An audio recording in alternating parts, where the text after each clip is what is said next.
The night my in-laws called me a financial burden in front of 40 wedding guests, I smiled, sipped my sparkling water, and said nothing. I had been waiting 3 years for exactly this moment. Let me take you back to where it all started, because none of this makes sense without the context, and trust me, once you hear it, you'll understand why I let it go this far. My name is Claire.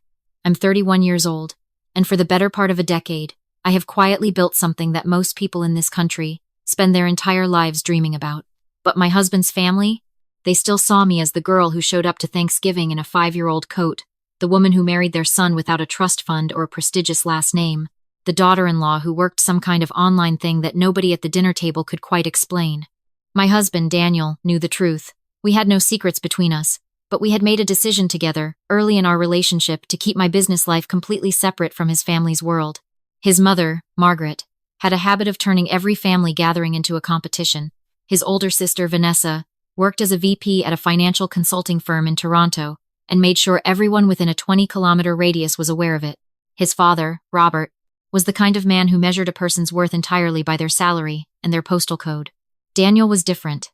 He was the quiet one, the artist, the man who fell in love with me over terrible coffee at a farmer's market in Vancouver, and never once asked me how much money I made. I loved him for that. I still do. But his family made it clear from the beginning that I was not what they had envisioned for their son. The first time I met Margaret, she asked me within 10 minutes what my parents did for work. When I told her my mother was a retired nurse and my father had passed away when I was 16, she nodded slowly, the way people do when they're cataloging information rather than actually listening. She asked if I owned my apartment. I told her I rented. She smiled the kind of smile that doesn't reach the eyes and said, "How practical." Over the following 2 years, the comments were never loud enough to be called cruel. They were the quiet kind, the kind that land like paper cuts. Margaret would mention, in passing, how Vanessa had just closed a deal worth several $1,000,000. Robert would ask Daniel, in front of me, whether he had thought about his financial future. Vanessa would show up to family dinners in a new car every 6 months and casually drop the lease price into conversation. And I would sit there, in my 5-year-old coat, eating my dinner, saying nothing. Because here is what none of them knew. 7 years ago, I started a property management and real estate investment company out of a 1-bedroom apartment in East Vancouver. I had $18,000 saved from years of working 2 jobs through university, a business degree from UBC that I had paid for entirely on my own, and an absolute refusal to let fear make my decisions for me. I bought my first property, a small duplex in Burnaby, at 24 years old. I refinanced it 18 months later and bought 2 more. By the time I met Daniel, I owned 11 units across the Lower Mainland. By the time I married him, that number was considerably higher. I am not going to tell you the exact figure right now, because the way his family found out is a much better story than any number I could give you here.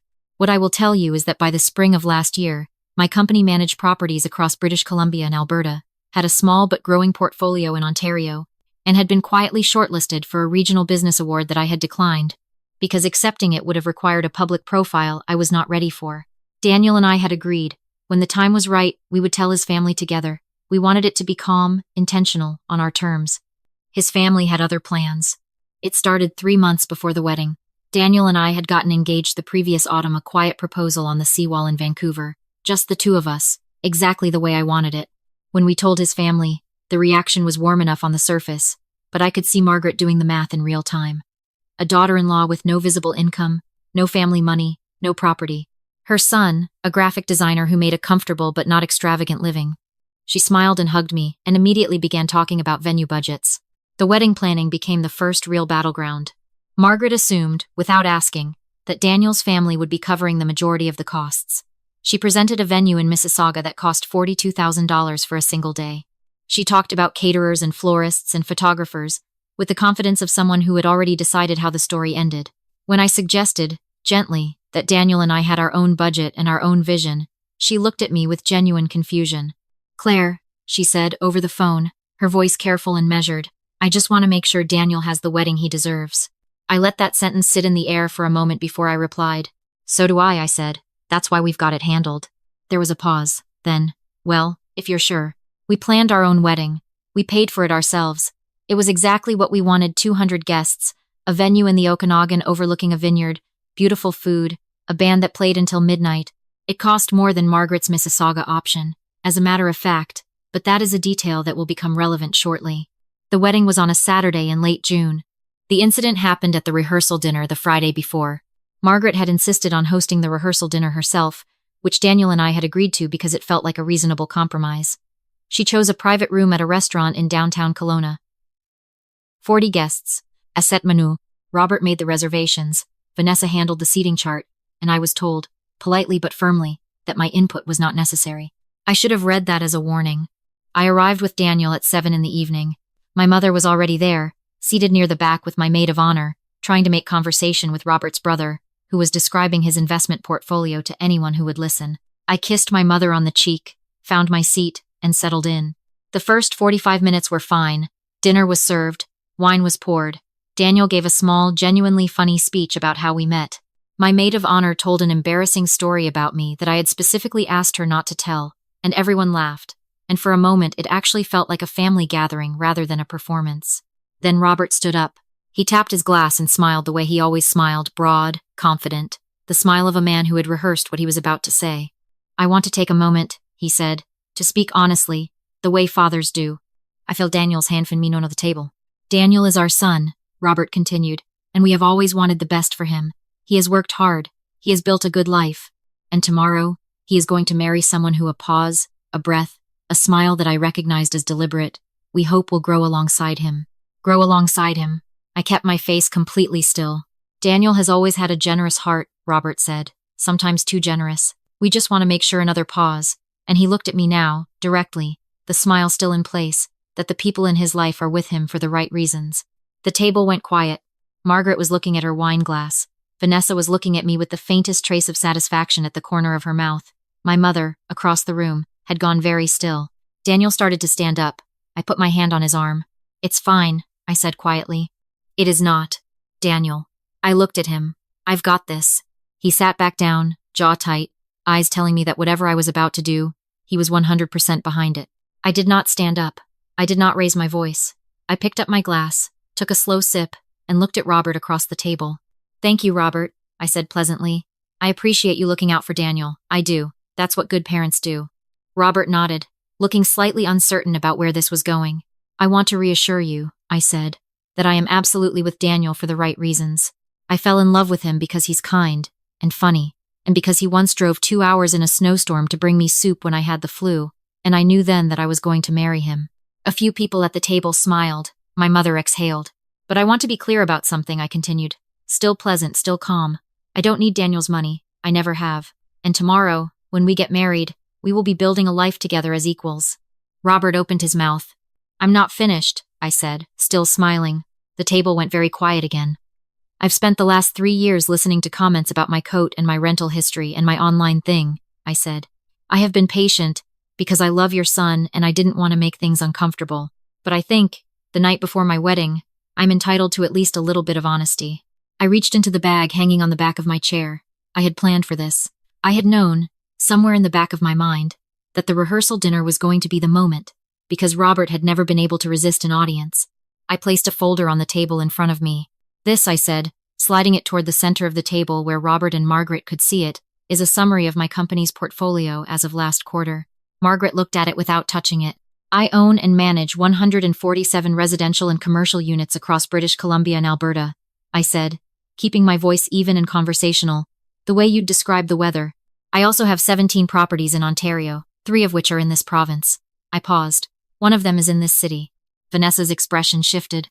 "My company generated just over $4 million in net revenue last year," I said.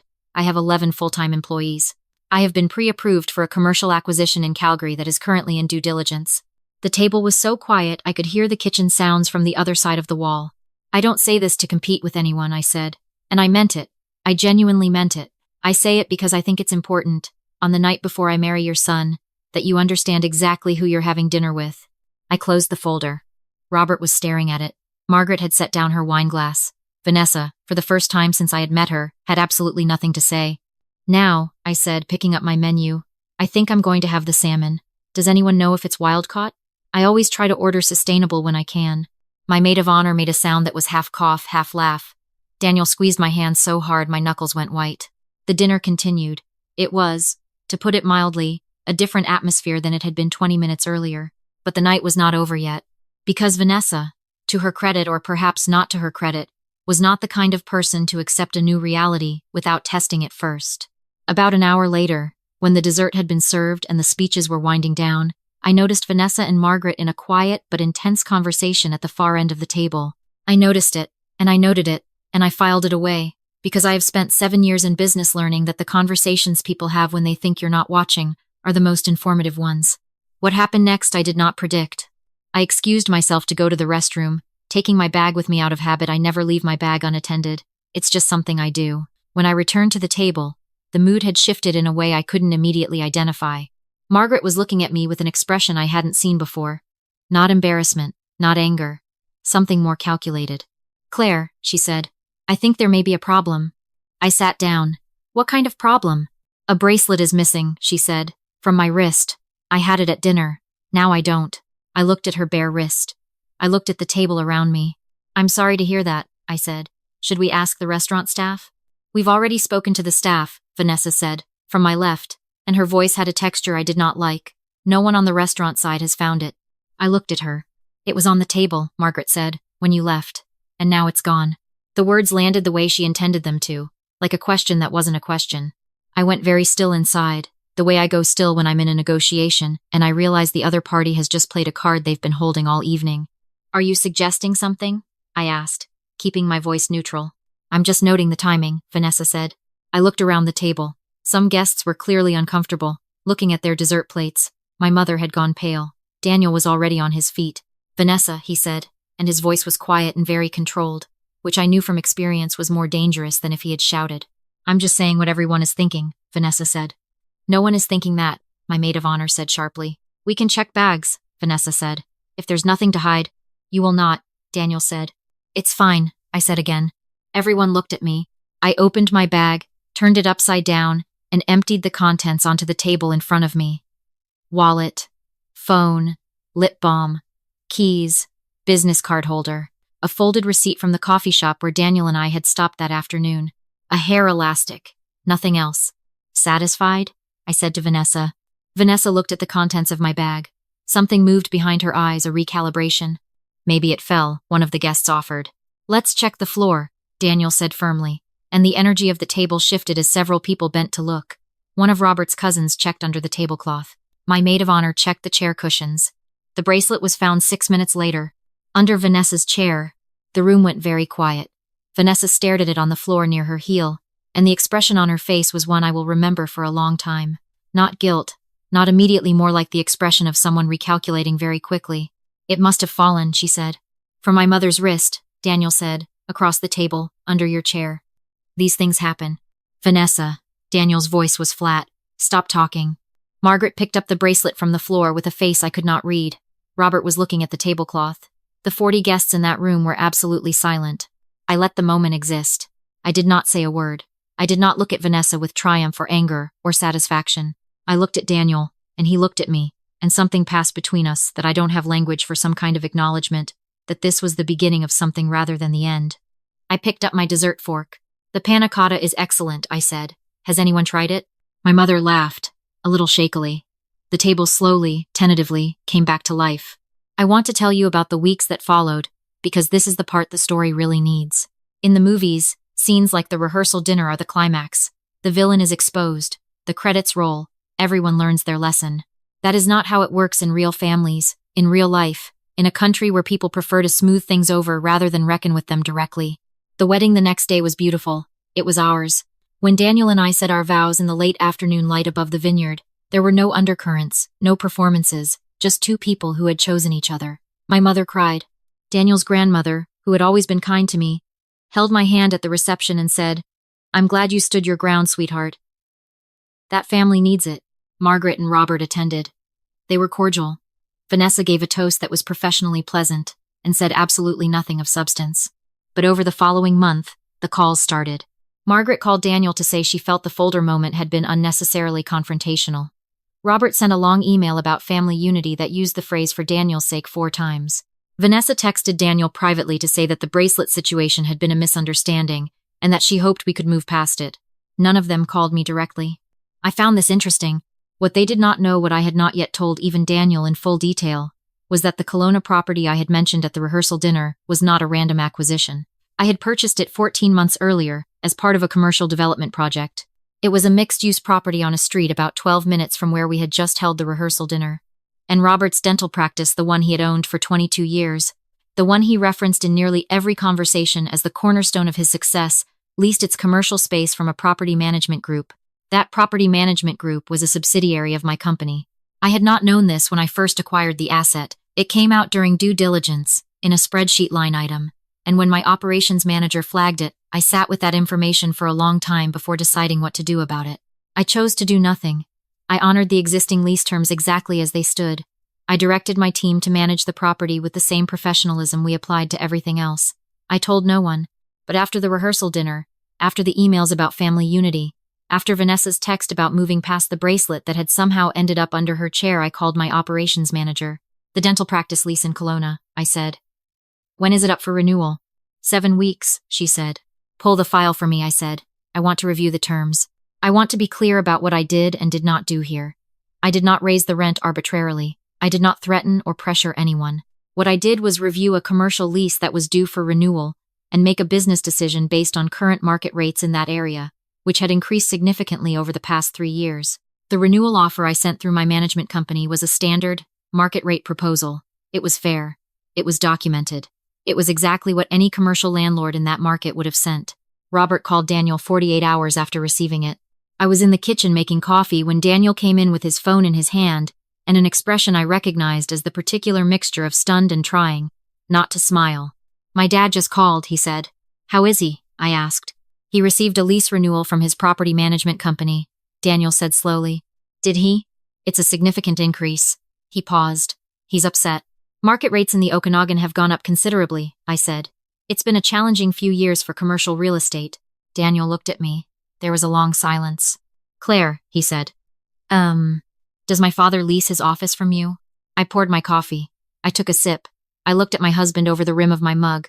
He leases his office, I said, from a property management company that operates as a subsidiary of Meridian Residential and Commercial Holdings Limited. Another silence. And who owns Meridian? Daniel asked very carefully. I set down my mug. I do, I said. Daniel sat down at the kitchen island. He was quiet for a moment, and then he started laughing, not a small laugh. A real one, the kind that takes over your whole body. I watched him and I felt something loosen in my chest that I hadn't realized had been tight. For how long? He managed. 14 months, I said. I found out during due diligence. I was going to tell you after the wedding, once things had settled. He shook his head. You sat through that rehearsal dinner knowing my father's office was in your building. One of my buildings, I said. He laughed again. What are you going to do? He asked. I'm going to send a fair lease renewal at current market rate, I said. I already have. My team treats every tenant the same. That's not going to change. He looked at me for a long moment. And your in-laws? That, I said, is up to them. The call from Margaret came on a Thursday morning. Not to Daniel, to me, directly. The first time she had called me directly since before the wedding. Claire, she said, and her voice was different than I had ever heard it. The performance was gone. I think we need to talk. I think so too, I said. She came for coffee the following Saturday. Just the two of us. She sat at my kitchen table in the house Daniel and I had bought together, a house I had purchased under my company name before we married, and transferred into joint ownership when we did. A detail that had been in the legal documents she had never asked to see, and she wrapped her hands around her mug and looked at me. I owe you an apology, she said. I waited. Several apologies, she said. For the dinner, for Robert's speech, for the way she stopped, started again. We made assumptions about you that weren't fair. And I think we made Daniel feel like he had to defend his choice, which wasn't fair to him either. I nodded. I also want to say, she continued, that what Vanessa did with the bracelet, I don't know exactly what her intention was, but I know how it looked, and I know it was wrong, and I should have said so that night. I watched her face. The performance was gone. This was just a woman in her 60s sitting in her daughter-in-law's kitchen trying to do something hard. I appreciate that, I said, and I meant it. Robert is, she smiled, a tired smile. Robert is having a harder time with all of this. The lease, the business, realizing he didn't know who you were. She looked at me. He built his practice over 20 years. Finding out that his landlord, as she searched for the word, family, without knowing it, has been a shock. I understand, I said. I want him to know that nothing changes in how we manage that property. He'll get the same service and the same professionalism as every other tenant. That's not a courtesy. It's just how we operate. She nodded. The rent increase is steep, she said carefully. It's market rate, I said. I can have my manager pull the comparables if that would help. I don't expect any special treatment to go in either direction. She was quiet for a moment. Then she said something I had not expected. My mother would have liked you, she said. I looked at her. She grew up with nothing, Margaret said. Built everything herself. She always said the people who earn it quietly are the ones who keep it. She looked at her coffee. I think I forgot that. Somewhere along the way, I started measuring people by what they showed, not what they built. I didn't say anything. Sometimes the right response is just to let someone finish their sentence. I'd like to do better, she said. If you'll let me. I thought about 3 years of dinner table comments. I thought about the night before my wedding, and the bracelet, and the folder on the table, and Daniel's hand finding mine underneath it. I thought about my father, who died when I was 16 and never saw me build anything, and who I think about every single time I sign a new acquisition. I'd like that too, I said. Vanessa called 2 weeks later. It was a shorter conversation. She said the bracelet had fallen from her mother's wrist and rolled under her chair without her noticing, and she was sorry the situation had caused tension. I told her I accepted that and I wished her well. I don't know if I believed her. I don't think it matters. Daniel and I had dinner with his parents last month. It was the first genuinely relaxed meal we had shared with them. Robert asked me, with what I think was real curiosity, how I had started the company. I told him. He listened for almost an hour, asked good questions, and at the end of the evening shook my hand at the door. Actually shook my hand, like a person greeting an equal, and said, "You've built something impressive, Claire." "Thank you, Robert," I said. He nodded. He still looked slightly like a man adjusting to weather he hadn't forecast. But he was adjusting. That's something. Here is what I want to leave you with, because I think this is the part that actually matters. I didn't hide my success because I was ashamed of it. I hid it because I had watched enough family dynamics to know that money changes the nature of every relationship it touches, and I wanted to know I needed to know that Daniel's family's feelings about me were real, unaffected by any number in any spreadsheet. I wanted to know who they were when they thought I had nothing. Now I know.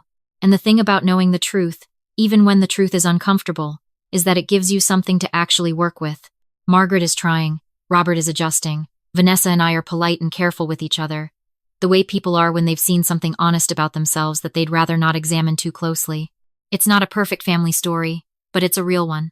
And that, I think, is worth more than any number in a portfolio. Have you ever had to prove yourself to people who had already decided who you were? I'd love to hear your story in the comments. And if this one meant something to you, share it with someone who needs to hear it today.